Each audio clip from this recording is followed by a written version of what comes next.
Hi everyone, this is your boss Mom VA and I create videos about work from home tips, freelancing lifestyle, and home-based business tips. So if you're interested with these kinds of topic, just keep on watching.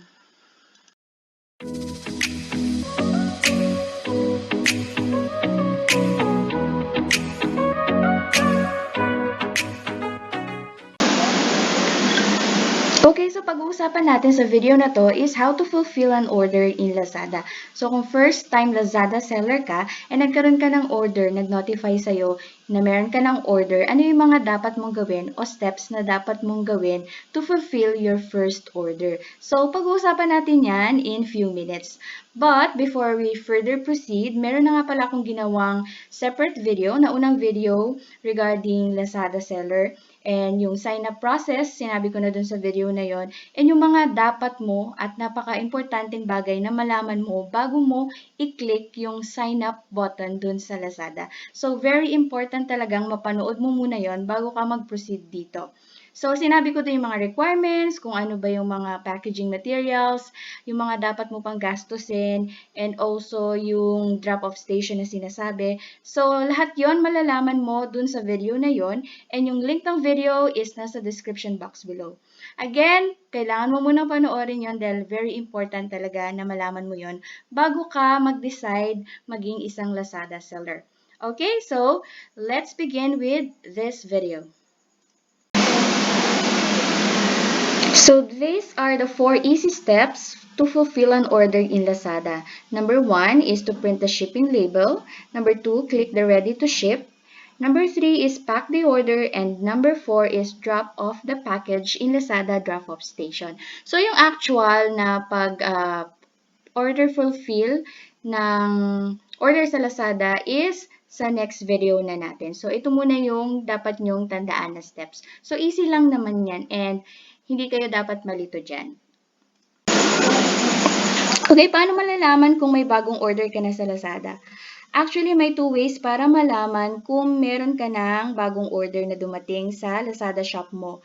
First is yung email notification. Magna-notify yan sa email mo. Kaya importante, pagka-sign up mo sa Lazada is mailagay ka doon na active email mo. Very important yun kasi doon nagno-notify talaga. And then, of course, doon sa Lazada Seller Center app. So, pwede mo nga palang i-download yung Lazada Seller Center app sa smartphone mo. I-download mo lang yun. Hanapin mo sa Google Play. And also sa Apple din, kung Apple yung gamit mo. And of course, dun sa page notification mismo, dun magla-login ka sa Seller Center na account mo through your laptop or your PC. So, sa next slide or sa next page ng video na to is papakita ko yung actual para may idea kayo kung ano yung sinasabi ko. Ito yung sinasabi ko na andito ka na sa email mo. Pag may dumating sa yung order, may mag-email sa'yo si Lazada Philippines. Ayan, Seller Center, new order just arrived. So, yan, sasabihin niya sa'yo na may dumating kang order or pwede mo rin siyang ma-check mismo sa Seller Center. Punta ka lang sa sellercenter.lazada.com.ph and ilog in mo yung iyong account. Mag-sign in ka. And then, ayan, wait lang natin kasi naglo-load. Punta ka dito sa orders and reviews and i-click mo yung orders. So, ngayon wala akong order, pero usually dito sa pending, lalabas dyan kung meron kang order. So, important na lagi mong i-check yung portion na yan or yung sinasabi ko nga na Lazada Seller Center app sa phone mo. And yeah, that's it. Dun lang sa email or dito mismo sa Lazada Seller Center. Okay, so today is ipapakita ko sa inyo kung paano mag-fulfill kapag meron ka ng order sa Lazada. Una is pumunta ka sa Lazada Center, sellercenter.lazada.com.ph and mag-login ka sa iyong login details. And then dito is pumunta ka sa orders and reviews, then orders. So makikita mo dyan yan na may pending na isa. So, meron akong pending na order. So, ang gagawin mo lang is ipiprint mo muna yung shipping label. So, to print, i-click mo tong square. and then click yung print shipping label for selected items. Ayan. So, sa size, ang gamit ko nga pala is ito. Ito yung G printer na A6 sticker label yung size. So, mabibili mo rin siya sa Lazada. And then, ayan. So, sa pages and copies, paper size, ang ginagawa ko is 4x6. Pages per sheet is 1. And dito is, ang ginagawa ko is fit to printable area. So, yan. Pag okay na siya, and i-click mo lang yung print, and then done. So, tingnan natin kung ano yung maging itsura niya sa print. So, pag matapos mo na siyang i-ship, is i-click mo tong nasa kanan na ready to ship. Yan. Click mo lang ulit yung ready to ship. And then, i-close mo lang. Yan. So, pupunta na siya doon sa ready to ship queue kasi na-print mo na yung labels and then na-click mo na yung ready to ship. So, ang SLA para ma-ship mo siya o ma-drop off mo siya sa Lazada station is 3 days. At least 2 to 3 days mapa-drop off mo na siya. I-pack mo na yung order gamit yung Lazada pouches.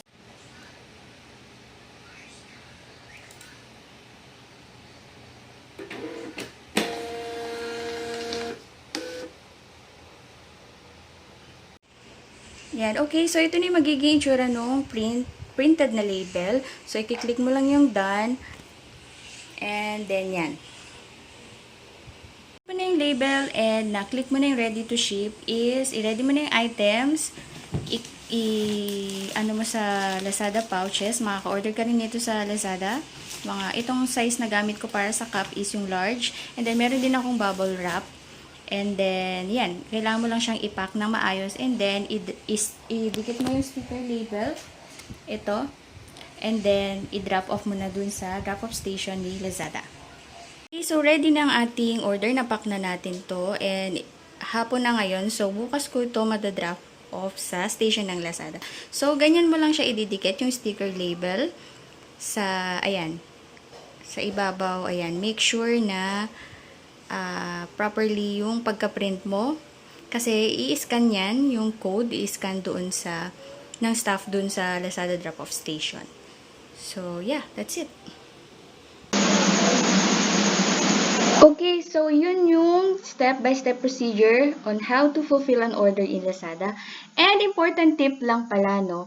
Make sure to use Lazada pouches and boxes only. So, si Lazada, kailangan gamitin mo lang yung plastics nila, yung pouches nila na may tatak nila, and boxes only. Saan mo ma-order siya? Doon mismo sa Lazada. Pwede kang mag-search ng Lazada pouches and marami ng mga sellers ang nagbebenta ng Lazada pouches and boxes. And the next is don't forget to click the ready to ship. Yung sinabi ko kanina, pagka-print nyo ng label at na-click nyo yung done, dun sa right side, kailangan nyong i-click yung ready to ship. Kasi pag di nyo na-click yun at nakalimutan nyo, hindi mag-update yung system. Kahit na na-drop off mo na yung package sa Lazada drop-off station.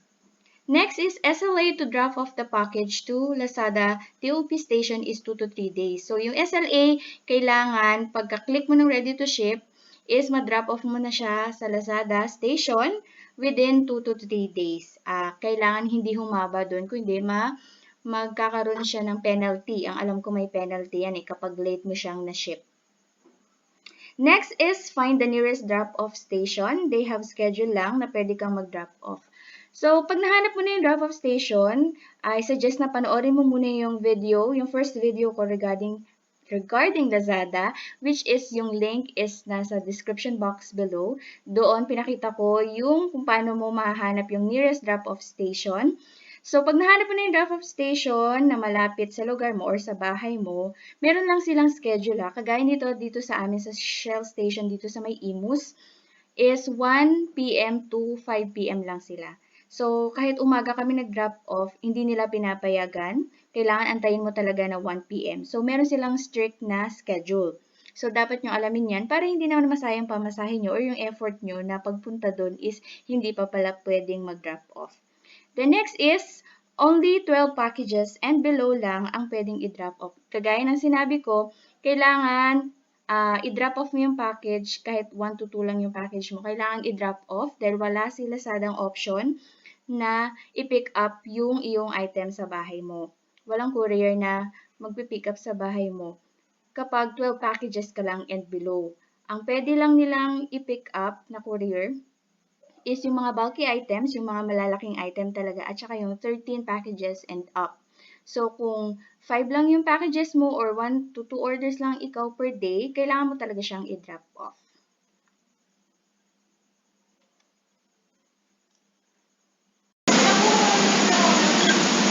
That's it for today's video. Thanks for watching, guys. Please subscribe to this channel and hit the notification bell para lagi ka notified kung meron tayong bagong video. Also, we do have a Facebook page, Boss Mom VA. Pa-follow na rin ako sa page na yan.